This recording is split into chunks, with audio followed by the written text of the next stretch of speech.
Salut à toutes et à tous, amis pêcheurs et passionnés de la nature. Bienvenue sur la chaîne pour notre rendez-vous hebdomadaire des prévisions de pêche. Aujourd'hui, mes amis, nous plongeons tête la première dans les magnifiques eaux du Québec pour analyser les conditions de pêche du 27 octobre 2025.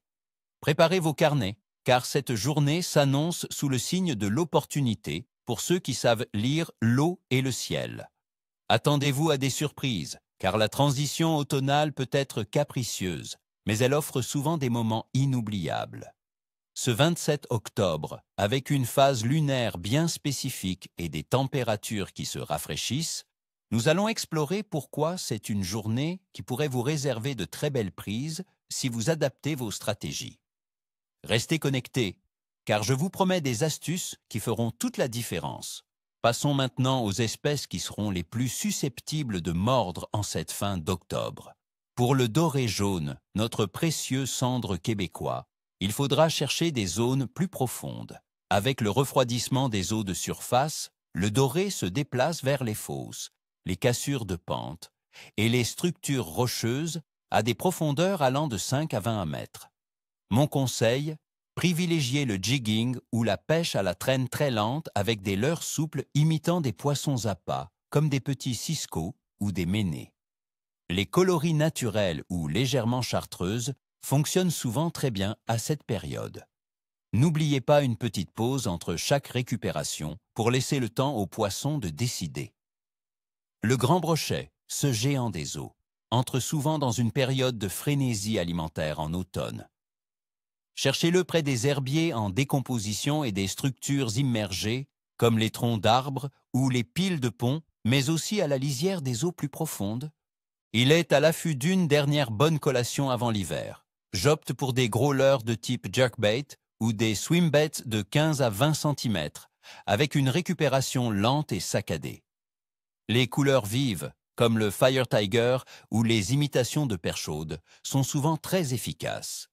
Une petite astuce, n'hésitez pas à faire des lancers près des rives ombragées, même si l'eau y semble froide. Les brochets aiment y embusquer leur proie.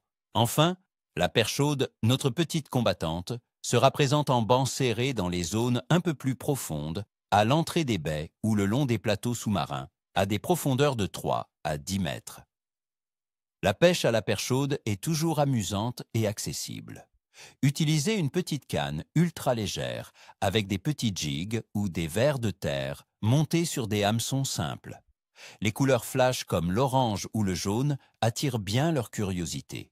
Si vous trouvez un banc, vous pourriez faire une belle pêche. La clé est de rester mobile jusqu'à ce que vous les trouviez. Maintenant, parlons des conditions qui influenceront cette journée de pêche. Pour le 27 octobre 2025 au Québec, les prévisions météorologiques indiquent des températures de l'air oscillant entre 2 et 10 degrés Celsius. Nous aurons un ciel partiellement nuageux à dégager, avec une très faible probabilité de précipitation, ce qui est une bonne nouvelle pour le confort du pêcheur.